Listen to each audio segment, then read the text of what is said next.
I'm a 29-year-old woman, and I've always known my role in the family wasn't the glamorous one. My sister Vanessa was the one with the spotlight, and I was the one backstage making sure the lights stayed on. Growing up, my mother ran our home like a PR firm. Every photo needed to be perfect, every story about our family polished for her friends. And Vanessa? She was the showpiece. While Vanessa learned ballet and posed in sparkly costumes for pageants, I was the one wiping down chairs after guests left. I learned to set up buffets before I ever got to eat from one. My mother used to say I had a logistical mind like it was a compliment, but it was just her way of saying I was better suited for utility than visibility. Fast forward to now, I manage events for a living. I plan corporate galas, charity fundraisers, and yes, weddings. I know how to make a bride's dream day happen without ever needing to be in the pictures. Meanwhile, Vanessa built a following on social media by selling the image of a flawless life. She married a finance guy named Nolan, whose favorite pastime is matching his cufflinks to the party theme. They throw dinner parties with themes like chic nautical and vintage Tuscany and hire photographers just to capture the ambiance. I live an hour away from our parents' home. I visit for Christmas, sometimes Thanksgiving, and never cause drama. That's my role. Quiet, dependable, and easy to ignore. When Vanessa got engaged, the announcement was treated like a royal press release. There was a catered brunch, professional photos with the ring, and even a hashtag. I found out via a group message, which ended with, Ava, clear your calendar for planning help. I wasn't given an invitation. I wasn't even asked. I was told to be there, told what to do, and told to make myself useful. At first, I assumed I'd be a bridesmaid. I mean, I've stood by Vanessa through all her breakups, career changes, and one failed cooking blog. But no, her bridesmaids were handpicked for their Instagram feeds. Blonde, glowing, symmetrical. I asked our mom about it once, and she didn't even blink. You're just better at organizing, she said. This is more your strength. So I kept my mouth shut. I handled the seating chart. I talked to the florist when she didn't deliver the peonies on time. I made backup plans for rain, even though the venue had a retractable roof. Every call, every email, every moment of stress, I dealt with it. Nobody said thank you. The day before the wedding, I drove over to drop off some rental linens and triple-checked the lighting setup. My mother was in the kitchen arranging cupcakes with edible pearls. She turned to me casually and held out a plastic garment bag. Wear this tomorrow. You'll be helping serve food. It just looks more professional this way. I thought she was joking. I opened the bag. It was a black button-down uniform shirt, plain slacks, and a half apron.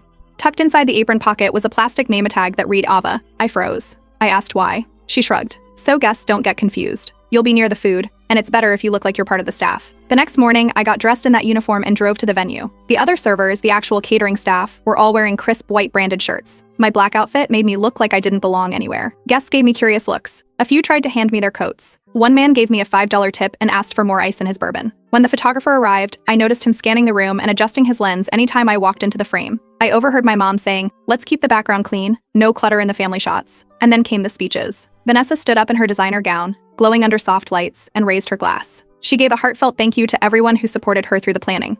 She named every bridesmaid. She praised her husband. She even mentioned the florist. But not once did she mention me. I was standing by the far wall, holding a bottle of wine and waiting for the cue to refill glasses. I watched her toast the most amazing family anyone could ever ask for, while I stood there like a shadow. No one came to talk to me during the reception. Not my parents. Not Vanessa. Not even a courtesy wave. I wasn't a guest. I wasn't even a sibling. I was background. Something about that moment, standing there in a black apron while people danced around me in designer shoes, just flipped a switch. I didn't cry. I didn't argue. I didn't drop the tray and make a scene. But I remembered everything. I memorized that moment like a checklist. In the uniform, the name tag, the tip, the speech. I didn't say a word to anyone. I served food. I cleaned up. I drove home. But something had quietly, permanently changed. And I already knew exactly how I'd return the favor. 2 weeks passed after the wedding, and not a single person from my family reached out. No call, no text, no thank you, not even a lazy appreciate the help.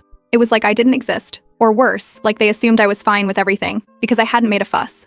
Because I had worn the uniform, served the food, stood by the wall like a shadow, and said nothing. At work that Monday, I told the story to my friend Samira. We were setting up for a conference, taping down extension cords and labeling signage. She stopped halfway through sticking a directional arrow on a stand and just stared at me. Her mouth actually dropped open. You what? They made you serve food at your own sister's wedding? In a uniform? She called it abuse, not passive neglect, not a misunderstanding. She used the word abuse. I hadn't labeled it like that. I just thought it was the usual dynamic, me being useful, them pretending I wasn't even there. But hearing her call it that out loud, it stuck. 2 days later, I got an email. It was from one of the catering staff from the wedding. They must have gotten my contact from the sign-in sheet or one of the logistics forms. The message was friendly, even polite. They thanked me for being professional and asked if I wanted to pick up some weekend shifts with them for events in the area. They thought I worked for them. I didn't reply for 2 days. I kept rereading the message like it was a bad joke. And then I typed a quick thank you, but I'm not interested, and deleted it from my inbox. I don't even know why it bothered me so much. Maybe because it confirmed exactly how I'd been seen that day. Not family, not guest, just staff. The weekend after that, I went to my parents' house. I didn't plan to stay long, just dropping off a box of stuff I'd borrowed for a corporate event. On the coffee table in the living room was Vanessa's wedding album, freshly printed. It was one of those big hardcover books with thick glossy pages. I flipped through it, page by page, and Vanessa in the dressing room. Vanessa walking down the aisle. Vanessa laughing during speeches. Nolan smiling for the camera. Vanessa's friends arranged like a photo shoot ad. My parents with Vanessa. Vanessa with her husband's parents. Vanessa with the flower girls. The cake, the decor, the dancing. Not one photo of me. Not even in the background. It was like I had never been there. The next time I saw them was 2 weeks later at a family dinner. I was invited via a short message from my dad. No context, just to come by Sunday at 7. I arrived wearing jeans and a sweater. No trays, no folders, no tasks, just myself. The minute I stepped into the dining room, my mother smiled at me and said, "Everyone said the food service went so smoothly at the wedding. You must have felt right in your element." I didn't even sit down yet. I just stared at her. She was plating salmon, like it was a compliment, like I'd been lucky to be assigned the job. Vanessa started going on about new sponsorships she'd gotten after the wedding. Apparently, some brand wanted her to model nursery room furniture. Then she added that they were thinking of starting a family soon. Nolan chuckled and said, "Well, at least now we know who to hire when we throw parties." My father actually laughed. My mother didn't correct him. Nobody flinched. I stood up, picked up my keys, and walked out before the soup was served. No shouting, no tears, no dramatic exits. Just the sound of my boots on their tile floor and the door clicking behind me. The next morning, I made an appointment for therapy. I searched online, filled out the forms, and chose the first female therapist with an opening that week. I told her the whole story during our first session. She asked questions, took notes. Then she asked something that stopped me. "Have you ever said no to your family?" I couldn't answer. Not because I didn't know the answer, but because it had never even occurred to me to ask the question. I thought about all the times I was told to help, to host, to fix. I had just done it, every time. That night, I opened my banking app. I checked my savings, my investments, the automatic transfers I'd been making for the last 8 years. I made enough to live alone. I had no debt. I'd never asked my parents for money after college. I'd been independent for years, but I'd never used that independence. I was scrolling on my laptop later when I came across a random legal advice forum. Someone had asked if it was legal to pay for someone else's divorce filing anonymously. The answer was yes. As long as the person filing wanted the divorce, anyone could cover the cost. I wasn't planning anything. Not really. But I saved the link, just in case. A few weeks after that dinner, I started noticing little shifts. Nothing dramatic, just fragments. Vanessa's tone was different during the rare phone calls we had. She stopped sounding so rehearsed, like she was tired of pretending. Once she mentioned sleeping in the guest room for a few nights because of Nolan's snoring, but it didn't come out like a joke. It sounded like an excuse she hadn't practiced yet. Then came the voice note. She meant to send it to someone else. I could tell because it started mid-thought. She was already crying. I was in the middle of cooking and just hit play on my earbuds out of habit. She talked for about 30 seconds before she must have realized and deleted it. But by then, I had already heard her say she felt like he didn't even look at her anymore and that nothing about her life felt real. I didn't respond. I didn't ask if she was okay. I just archived it. A week later, one of my coworkers who followed Vanessa on social media told me she'd seen her at a wine bar near downtown, alone, crying on the phone. She didn't go over to her, just watched from a distance and said it looked like she was breaking apart quietly. Another cousin messaged me after a family brunch I didn't attend. She told me Vanessa had vented about Nolan being emotionally absent and how she felt like a prop in his curated life. I didn't prompt this cousin to tell me anything, but she offered it anyway. I just told her thanks. I wasn't celebrating. I wasn't gloating. I was gathering, quietly, patiently. I reached out to a lawyer I used to work with on corporate contracts. Told her I was asking on behalf of someone else. I kept the story vague. If someone wanted to help a friend file for divorce but stay completely anonymous, what would that look like? She gave me a list, estimated costs, timelines, filing options. She asked if everything was okay. I thanked her and said I was just exploring options. That night, I started building a folder on my laptop. I labeled it event_samples and put it in a boring subfolder under my work projects. Inside, I saved PDFs from 3 local family law attorneys. I made a checklist, lawyer contact info, fee schedules, printable blank forms. I kept everything legal.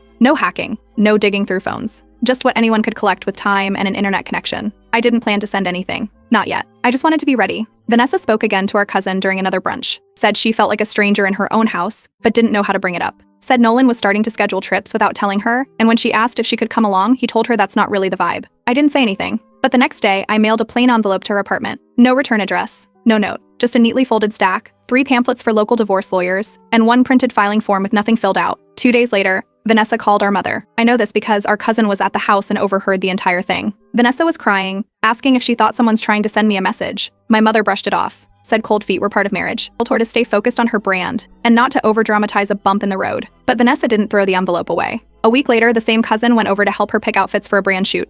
She texted me afterward and said the divorce papers were still there, in a drawer in her home office, under a pile of unopened mail. That's when I knew she was thinking about it, not discarding it, not dismissing it. Then came the final push. Vanessa posted a tweet late one night that read, "Some days I feel like a waitress in my own life. Taking orders, smiling for tips, and hoping I don't spill anything." I screenshotted it, saved it in the same folder. She deleted it 2 hours later, but it was too late. That was the confirmation I didn't even know I was waiting for.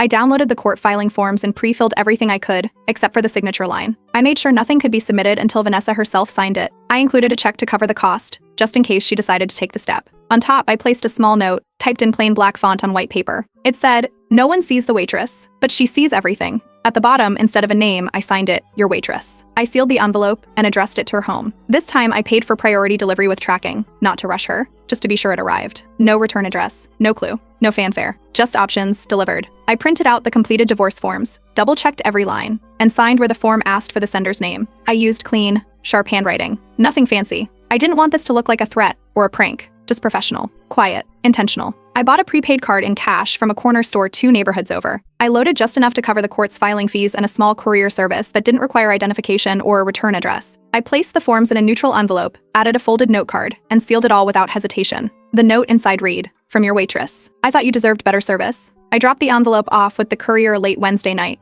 By Thursday morning, I was watching the tracking update as it landed on Vanessa's porch at 10:42 a.m. The notification said it had been signed for by V. I took a screenshot and closed the app. Then came silence. For 4 full days, nothing happened. No posts from Vanessa, which was rare. No family messages. No calls. Not even one of her usual story updates showing her lunch or new skincare routine. It was like she'd hit pause. The first odd sign came when she missed a lunch she had set up with me 2 weeks prior. She never followed up, never rescheduled, just didn't show up or say anything. I didn't reach out, I just waited. That Sunday, my mother called. I let it go to voicemail.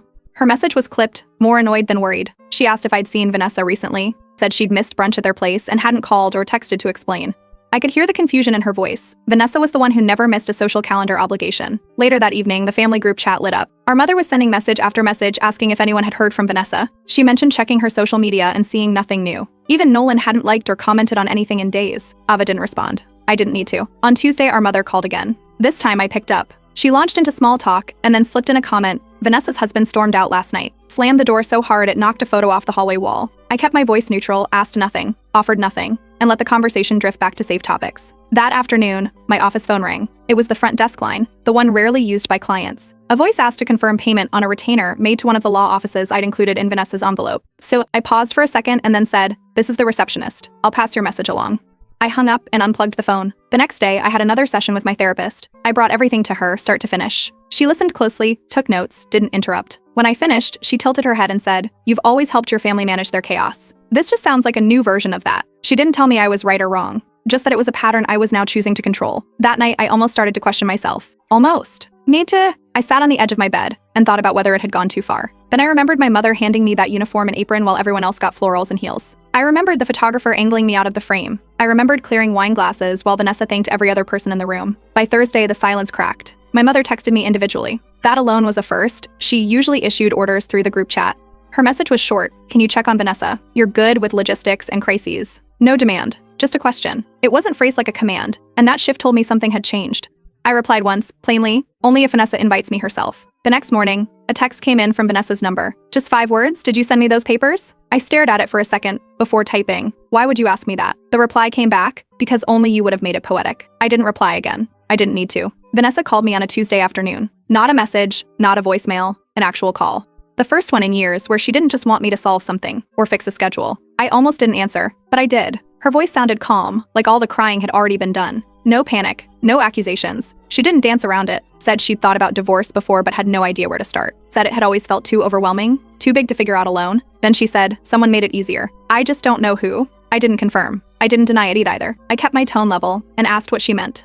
She said the papers arrived exactly when she felt like she couldn't keep going. It wasn't the content that broke her. It was the timing, like someone had read her mind. Then she said something I didn't expect. She told me she had rewatched the wedding footage last night. Not the edited highlights, but the raw video, audio glitches, awkward transitions, and background noise included. She said there was a moment when the camera panned the crowd during the toast. She caught me in the corner, holding a tray, standing perfectly still near the wine table while everyone else clapped and laughed. She said I looked like I was attending a different event altogether, not part of the celebration, not even acknowledged. I should have said something, she told me. It was cruel. I didn't stop it. I let it happen. She didn't ask for forgiveness. She just said it, quietly. Then mentioned she had started therapy a few weeks earlier, trying to untangle what parts of her life actually belonged to her. Then came something else, something I hadn't known. Vanessa said she hadn't picked the uniform. She had no idea what I'd be wearing until the wedding day. Our mother had handled that part. She thought I had volunteered to help the catering staff. I asked her, why would I volunteer to serve food in a different colored uniform at my own sister's wedding? She paused, then said, "I don't know. I guess I didn't ask because I didn't want to believe anything was wrong. She went on to tell me that she'd originally asked to have me as a bridesmaid, but our mother said I didn't fit the look and that I'd be more comfortable handling logistics. Her exact words were, "I was a bit too rough around the edges for the visuals we're going for." I asked her, "Why didn't you ask me directly?" She didn't answer that one. Before we hung up, Vanessa asked if I'd want to grab dinner sometime. Just us. No one else. No fancy venue or photographer. Just two people who used to be sisters, trying to remember what that meant. I said yes, but didn't promise anything beyond that night. The next day, our father called. He started with a casual comment about the weather and traffic, then awkwardly thanked me for being there for Vanessa. He said he had tried to speak up before the wedding but was told to stay out of the planning. I didn't say anything to correct him. Let him believe whatever made him feel better. Later that evening, my mother left a voicemail. Her tone was sharper, clipped. She asked if I knew who had been influencing Vanessa with all this divorce talk. Said it was concerning that her most stable daughter was now acting like a character from a television show. She wondered if someone was feeding her thoughts, trying to pull her away from her family. I didn't call back. That Friday, Vanessa and I met at a sushi spot halfway between our places. It wasn't busy. No wait, no need for reservations. She arrived first, sitting at a booth by the window. When I walked in, I noticed her wedding ring was gone. Her hands looked bare, tired. She didn't talk about him much. Just said she told him she was done playing the accessory and was staying at a friend's place while she figured things out. She said he didn't protest. He just packed a gym bag and walked out like she'd mentioned she was getting groceries. Then came something unexpected. Vanessa said the phrase "your waitress" stuck with her, haunted her. Because years ago, at a charity fundraiser, she remembered overhearing our mother use it. Someone had asked where I was, and our mother, without hesitation, said, "She's around here somewhere." Probably organizing the trays like our little waitress. She was laughing when she said it, like it was a cute family joke. Vanessa didn't laugh, not back then. Not now. We finished dinner without making any promises. No sudden reconnections. Just 2 plates cleared and a quiet nod goodbye in the parking lot. I walked back to my car with no guilt left in me. Not even a trace. Not because Vanessa was hurting. Not because she lost anything. But because for once, she saw it. And maybe for the first time in her life, she couldn't unsee it. 3 weeks after that dinner with Vanessa, the divorce filing went through. Hi, CRL Bachi. She used one of the lawyers I'd included in the original packet. The same one who called my office asking to confirm a payment. I had nearly forgotten that moment until a thin envelope arrived at work addressed to me, handwritten in neat block letters. Inside was a small thank you card that read, "You helped more than you know. Your friend in family law." I flipped the card over, nothing else. No contact info, just a small smirk to myself and the knowledge that someone had connected the dots. Vanessa told a few close friends 3 days later, and word started to get around quietly.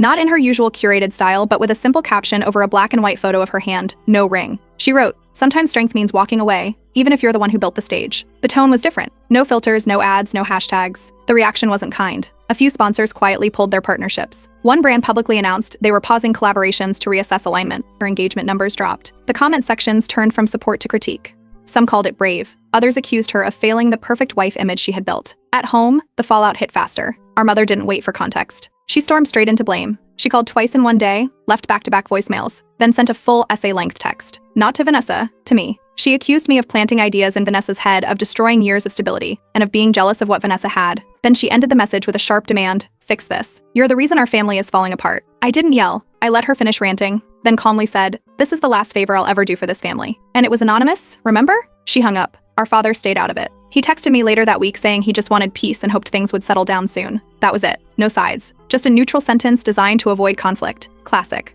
A few days after that, Vanessa sent me a picture of the original note, the one that said, "From your waitress. I thought you deserved better service." She must have found it while reorganizing her documents. The message she attached was just 4 words, "I guessed right, huh?" I replied, "Tips are appreciated." She sent back a laughing emoji and a red heart. We didn't suddenly become best friends. But the tone shifted. She started calling once a week. No requests. No complaints. Just updates, small, unpolished ones. How she made her own dentist appointment for the first time in years. How she started sleeping through the night again. How she was thinking of going back to grad school, not for the brand, but because she liked the idea of building something without needing a camera on her. I kept going to therapy. I stopped bringing up Vanessa. I started talking about boundaries, about how easy it was to fall into roles, helper, fixer, planner, until you forgot there were other options. My therapist told me something I kept in my notes. The revenge was clever, but the boundary is power. 2 weeks later, I got an email from a corporate client I had worked with for a high-profile winter gala last year. They wanted someone to take the lead on a multi-state campaign, hotel contracts, travel logistics, coordination with regional teams. It would mean a promotion, a pay bump, and a move. I wouldn't be a background player anymore. I said yes the same day. The job starts in 6 months. I haven't told anyone in my family. Not because I'm hiding it, but because for once, it's something I don't have to share. No explanations, no group texts, just packing boxes and quiet planning. Before leaving, I prepared one last envelope. Nothing fancy, no note this time. Just a printed invoice from the same courier service I used to send Vanessa's divorce packet. I folded it neatly and added a blank check, left unsigned. The memo line said, "In case of emergencies, hire a waitress." I addressed it to my mother's name. No return address. dropped it off at a third-party mailbox on my way home from work. Then I went to dinner alone, ordered whatever I wanted, and tipped well. I assembled the envelope for my mother like I was handling evidence.